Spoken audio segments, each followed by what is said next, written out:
said it is good to find happiness in small things. If a person is being happy by putting brakes on Alpi, is it wrong? But what do you mean by happiness? What do you mean by small things? It's a general question. It's a yes, but it's not so general because it concerns your life. What about me, sir? You know, What is what do you mean when you say it's a general question? You mean to say, sir, please don't go into it deeply. That's what your intention is. The moment you say it's a general question, you're cautioning me, sir, please reply to it casually. I can't. Because you have too many people around you who are very general in nature.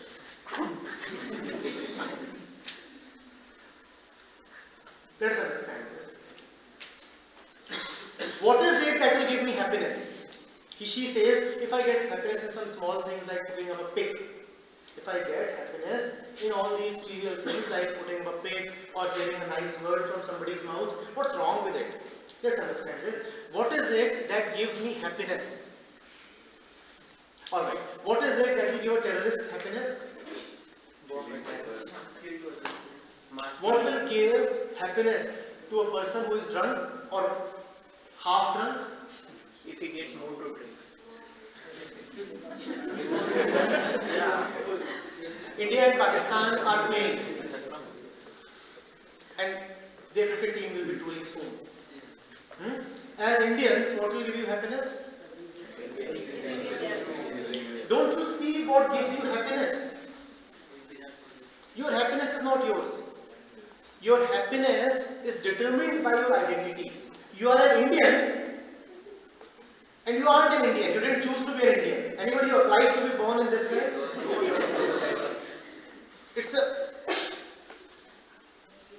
You're an Indian, so you are happy when India wins.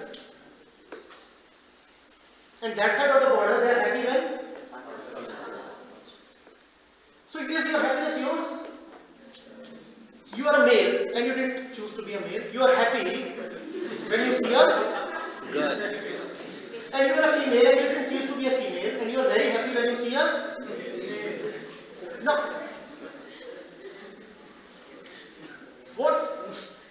What truth is there in this happiness? Is this your happiness? Is this your happiness? Really your happiness? By virtue of the conditional. You are a Hindu. You pass in front of a temple and it's very nicely decorated and there is a particular ambience and it's possible that this may give you happiness. And you are a Muslim and you pass in front of the same temple and there is a loud voice of kirtan and bhajan, the same thing. And it's quite possible that it will make you unhappy. Now, is it really your happiness or your unhappiness? Is it really your happiness or your unhappiness? Is it really your happiness? Find out your happiness. Where are you in all this? Somebody says, oh, looking nice, cute, gorgeous babe, and you become happy.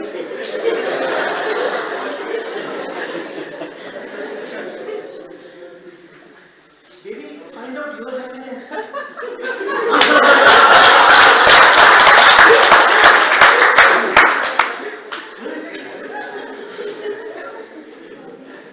You exist.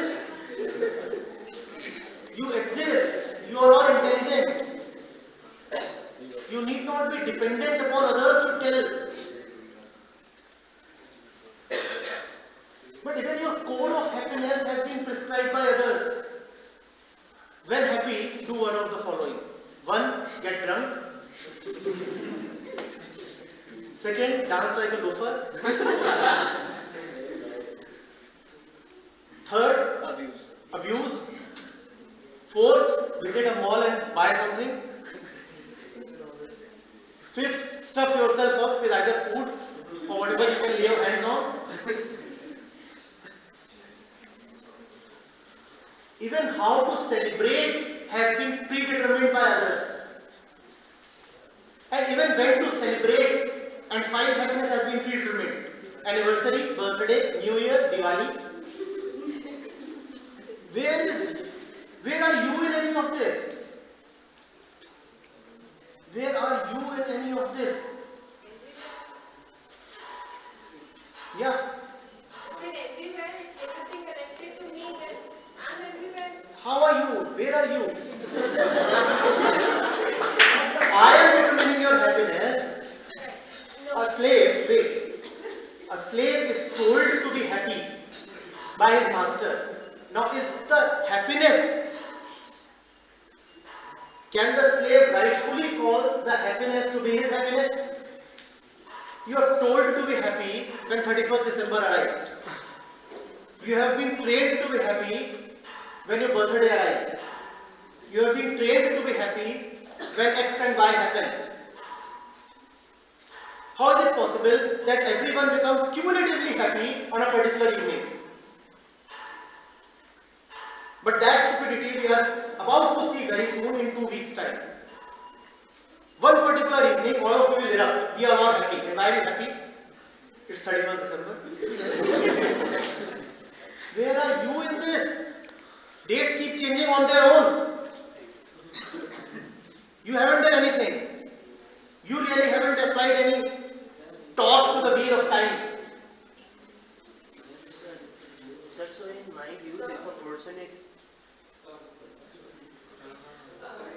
So a person standing alone cannot be happy. There is always a reason to be happy, and reason is always created. It cannot be just emerged and you get happy. It gets emerged when second person is standing in front of you or the second reason comes. If I am standing alone in a closed room, there is a if I'm still I'm happy, there is a reason, and the reason cannot be an immortal thing. Right. What's your name? Manrish. Manrish, are you ever alone? Yes, so there are a couple of times. No, I'm not asking about physical aloneness. A closed room example. No, not that. I'm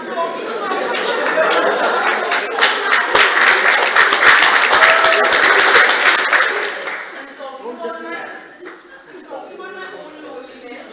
Sitting with 100 of people, still some days, some moments are there when I also feel alone. But there cannot be any reason to be alone, happy. Understand this? We exist in our mind. Right? We exist in our mind. There is a deep misconception here which is shared by almost everybody. So better listen.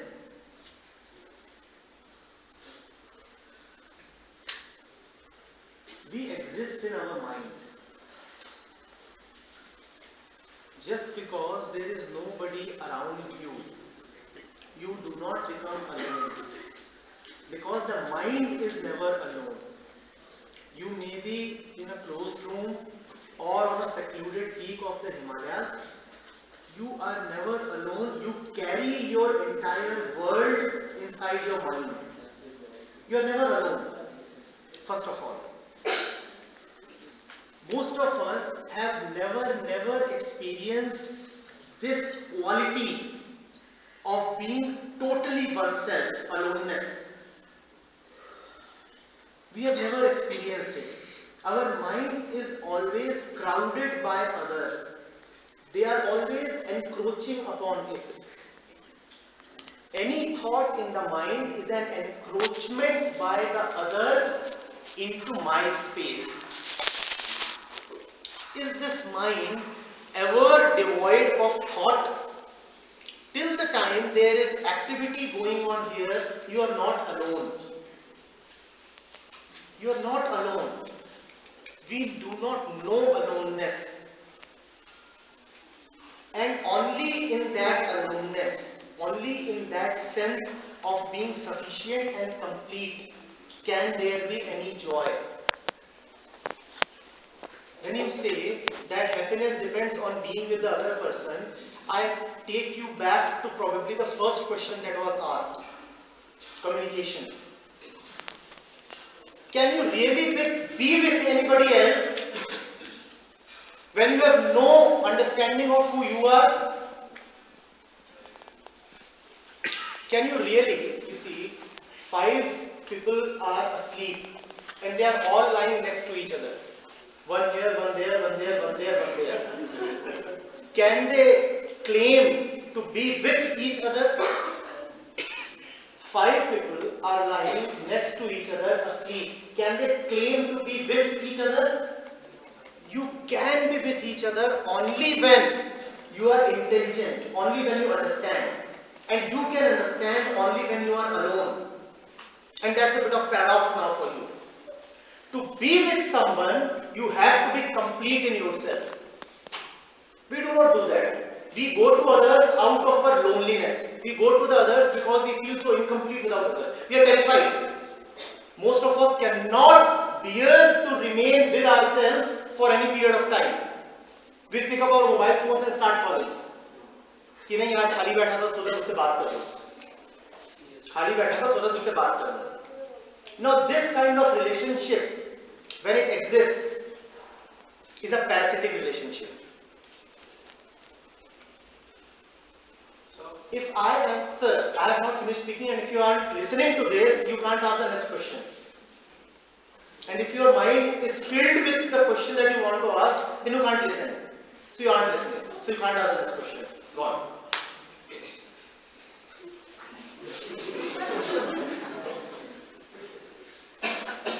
I can't bear to be with myself. I do not like my own company. So what do? I rush out to somebody else.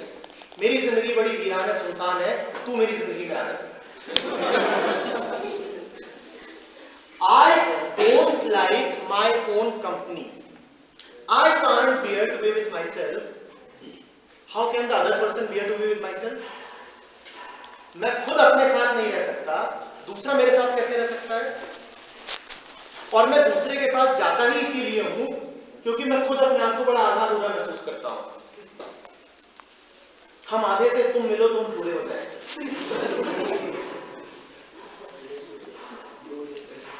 हम आधे हैं, तुम मिलो तो हम पूरे हो जाए. तुम आधे हो, तुम अकेले अपने साथ नहीं रह सकते. मैं तुम्हारे साथ आऊंगा तो तुम मेरा करोगे क्या एक्सप्लॉइटेशन के अलावा?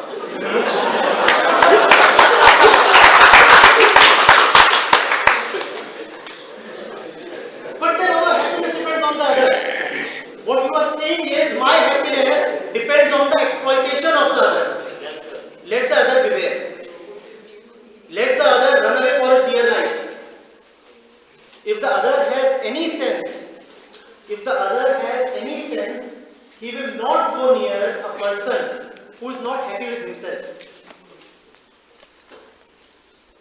If you have any sense, do not be with someone who is not happy with himself or herself. I